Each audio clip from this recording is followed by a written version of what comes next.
Hey, everybody, welcome back to your favorite podcast, hopefully Cash Flow Positive. I'm your favorite host, Kenny Bedwell.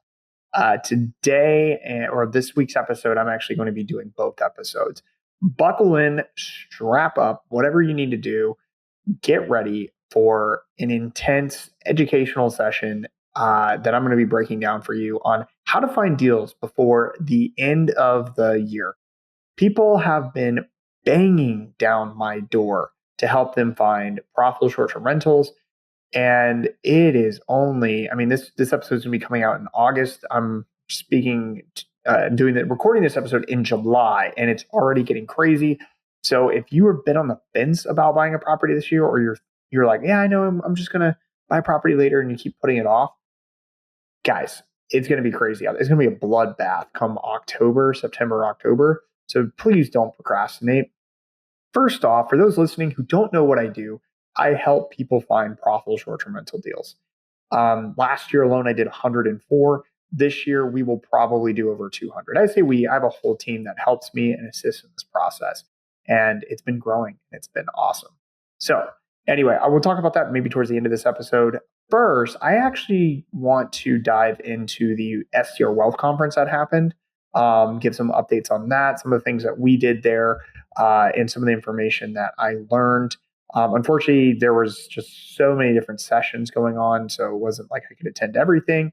And I talked to a lot of people, so I really didn't go into many other sessions either. I had to do my own sessions and really, go and help and teach and educate and network as well. But one of the things I really liked about the conference this year were the different types of people there. That was great to network with. There were a lot of private money lenders, people who do commercial properties, and obviously short-term rentals. So it was nice to get to know and meet other people and kind of expand beyond just talking to short-term rental hosts. But overall, it was a great and fun conference. As always, I always like to make it interesting. Now, first off, if you missed the sessions of the conference, I actually recorded all of the things that I did at the conference for free. It's on my YouTube channel at STR Insights. If you go down, there's a section that says live. There's like videos and shorts, I think, and then like live at the category. If you click that, you will see all the stream sessions and recordings from the conference. And I know one of my main stages, the audio is off a little bit. They're fixing that. So we'll hopefully have that up by the time this podcast drops. But it was a really good time. I enjoyed it, met a lot of cool people. And we brought in 2 impersonators to the STR Insights booth. Now, we always sponsor this conference every single year. We were trying to figure out how can we draw people in. And so we brought in a Bill Clinton and Donald Trump impersonators to the STR Insights booth. And boy, did that draw a crowd. Anyway, the guy who was Donald Trump was insanely funny. Whether you like Donald Trump or not, this guy was hilarious. Like he's a comedian from New Jersey, of all places, and he was just it was funny, And really, it was just kind of a joke on Trump the whole time, but also at the same time, like very, very accurate mannerisms and all that. And you just go on the YouTube channel, you can actually see it, or follow me on social media at Kenny_Bedwell. You can see some of the posts we did. The Bill Clinton guy was equally as good, but Bill Clinton, which is like not as loud of a personality as a Donald Trump. So definitely difference in who they were, but they were both really, really good impersonators, told funny jokes. It was a really good time. And so follow us on the social media for some of the stuff that we're going to put out there. But people were posting and we had red hats and everything that said make STRs great again. It was such a fun time. Non-political, just all about short-term rentals, talking about bonus depreciation. So anyway, hopefully I didn't offend anyone by that. But if you got offended by a comedian making fun of Donald Trump, go check yourself. This guy was freaking funny. If you come see me in person, ask me to tell you some of the jokes he told you. They were hilarious. He was just walking up to people saying the funniest things ever. And just very Trump things. And you're like, oh my goodness, who is this guy? So, but he gave me some good advice too. It was really interesting. So the whole conference, like this, the day was over. We only brought in the Trump and Clinton for a whole day. And I'm walking down, I'm taking Donald, the Trump impersonator, back to the room so he can change and leave. And, he said, Kenny, first off, appreciate you coming here. And then he told me the story about going to a show and like apparently the next day, like 5 people called him and they were all offended or whatever. And he just had some realization that, you're never going to please somebody, especially in, as a comedian. But he's like, even in life, like 95% of people are going to cheer you on and root for you, but there's always going to be that 5% who, for whatever reason, get offended or they just don't like you or whatever it is. He's like, don't worry about the 5%. He's like, you had the courage to bring me in here. He said it a little differently than that, but I'm watering it down for you. He's like, you brought me in here and I know you weren't sure about it, but like, people loved it and don't worry about the 5%. And I thought that was really, really interesting and a unique lesson for what we're going to be talking about today, which is how to find deals before the end of the year. And I'm going to break it into 2 parts because really, I think that finding deals isn't about following the herd, isn't about going places where everybody else is going to and trying to do what is quote unquote acceptable by everybody else, and everything that we see.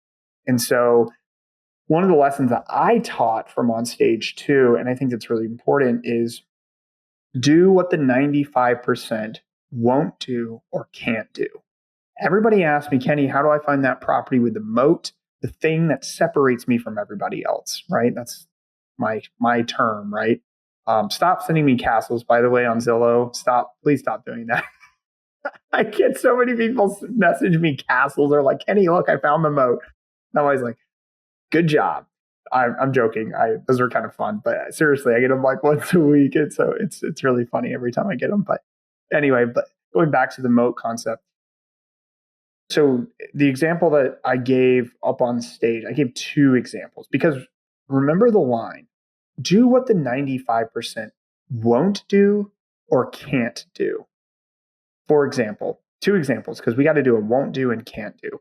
Number one of the examples I gave was and I interviewed her on the podcast. If you haven't listened to that episode, go back a few months and look for an episode with Ashley Guy in the Kink cabin. She has a cabin. So let's start with the numbers. She has a cabin in the Smoky Mountains. She purchased for $320,000, something like that, somewhere around that. It grossed last year $124,000. We look at the video. If you go, you got to watch that one on YouTube because you can actually see it. And it's not on the outside, it's not a cool cabin. It looks kind of basic, it looks old, in my opinion. There's no views. This is in the Smokies, there's no pool. There's no, crazy. I think she's got a hot tub. I'm not sure. But like, she doesn't have all these crazy amenities. So how is this cabin special? On the inside, it's called the kink cabin for a reason. I mean, it's clean looking and nice, but when I share that example, especially on stage, I always like to look at people's reactions. Nobody wants to do it.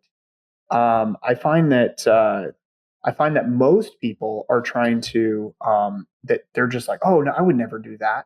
And it's not that it doesn't make sense financially. It's just they don't feel comfortable doing that. And so when I say the statement, do what the 95% won't do, 95% of people or 99% of people will not do that. And she is making a killing because people will not do that thing. Right. There are other examples of this. It doesn't have to be that extreme. Like I did an episode where we talked about the pet friendliest cabin in Blue Ridge and how it was crushing the numbers.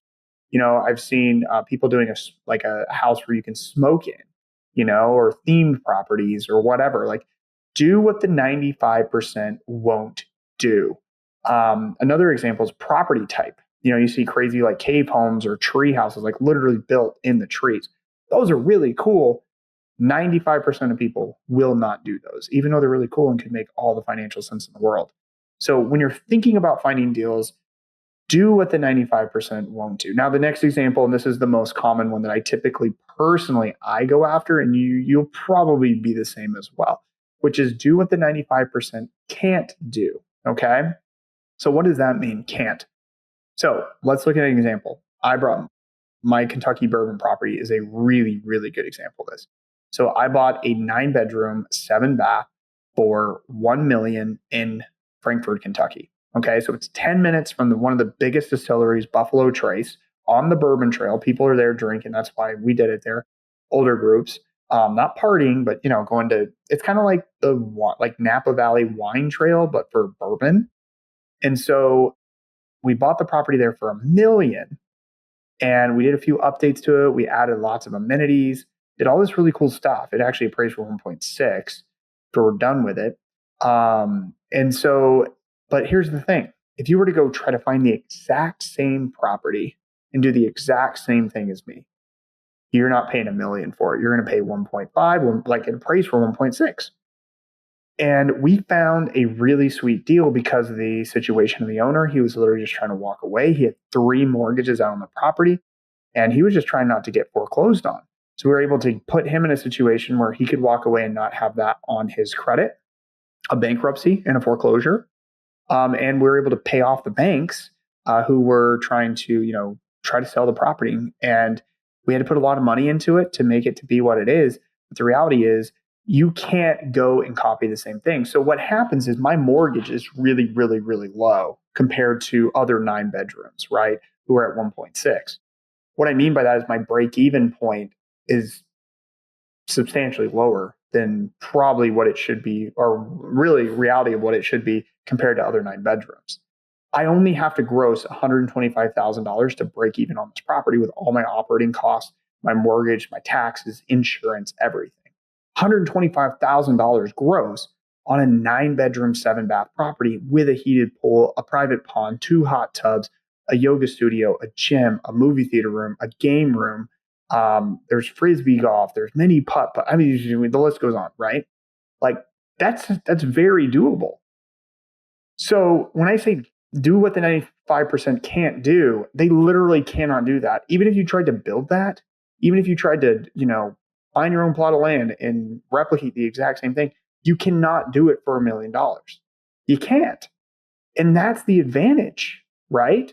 That's that moat. That's that thing that's up. It's not some wow, like, oh, this is a kink dungeon. No, it's not. It's not that crazy. But the point is, we're trying to do something that separates us. And when we're looking for deals, we need to be thinking the same way too. It's a lesson that I've learned over the last few years in a number of ways, because I've seen people. One of the problems that I have is I've only started to realize it recently, and it's underestimate the power of what I tell people. For example, people know me as the guy who knows the markets. So Bethel Newry, and I want to be careful here because I don't necessarily want to say it's a bad market to go into, but man, that market got bum rushed. Like people just ran into that market after, myself, especially Bill Faith. Bill Faith, he hears me say it and then tells other people. I'm not saying that's anything wrong because it's credibility, right? So what happens? Everybody runs there and saturates the market. It makes it harder to be successful. And the first people that bought in that market where it was like, wow, like nobody's here, I don't have to do much here. They're now they have to reanalyzing that market, going, holy crap, here's all this new competition. They're adding all these crazy things. I mean, even Ashita, the great designer in North Carolina, she's designing properties in Newry Bethel area. Like, like people are going above and beyond. Once again, does that make it a bad market to be in? No, not at all. People are still getting money, but the people who thought they could just go in there and put in a hot tub and maybe a sauna, that ain't going to cut it.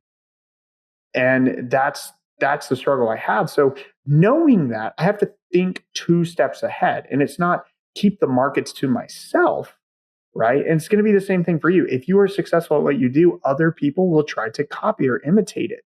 So we have to do what people can't do in those markets, right?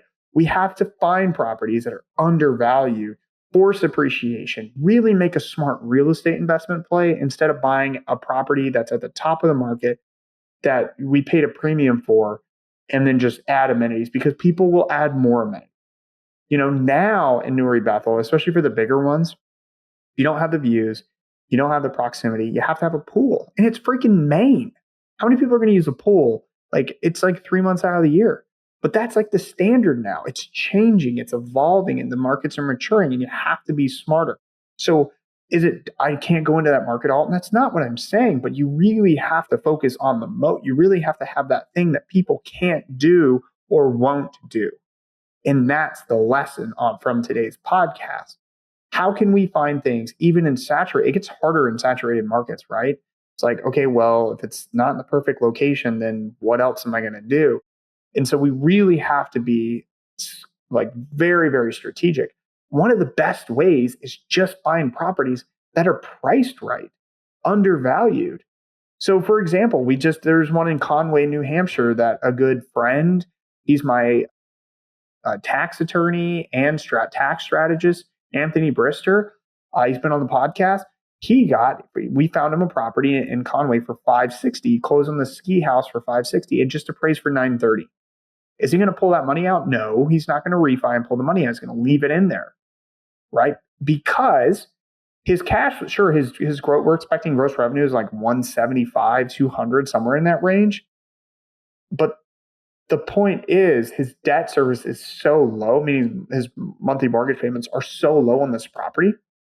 He's able to come in, and if his revenue took a dip for whatever reason, a bunch of people came into that market all of a sudden. I don't think they can because of the regulation there. But anyway, let's assume they did. Same thing, Newry Bethel. Well, guess what? His break even is like $60,000. That's insane. That's extremely like non-risky as an investment, right?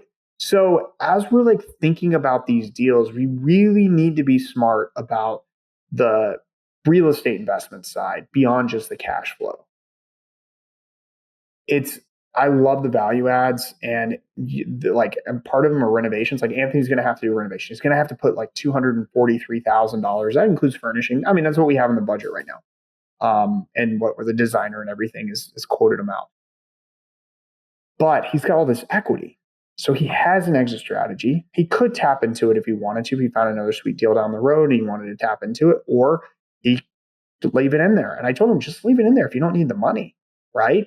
Leave it in there. Take advantage of the 100% bonus depreciation. You have an exit strategy. You have something that's still appreciating over time.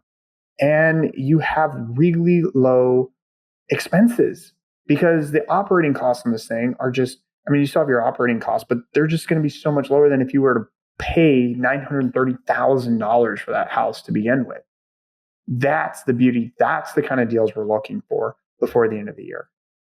So that being said, do what the 95% won't or can't do.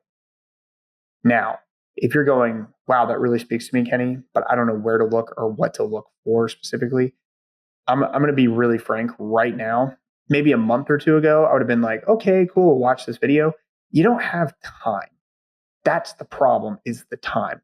So if you're actually serious about buying this year, we're getting to the 11th hour. We're in about like the 10 and a half hour. But we're getting close. The 11th hour is next month, or actually technically the month we're in this episode is released into September.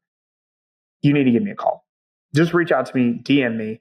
Worst I can do is point you in the right direction. Best I can do is help you and actually find you a property. So reach out to me, schedule that call. Let's get started. I can find you these deals. We're finding these deals all over the country. I'm not kidding. Florida, that one was in New Hampshire. We just did another one in Sedona, Arizona.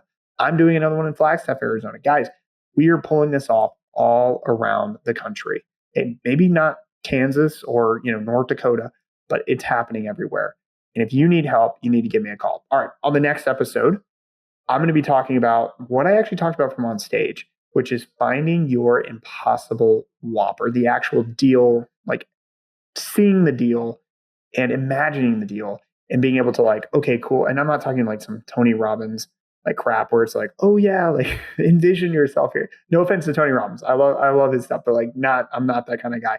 I'm that speaker. I'm like, here's how to do it. That's what we're going to do on the next episode. And I hope you enjoyed this one, and I'll see you on the next episode of Cash Flow Positive.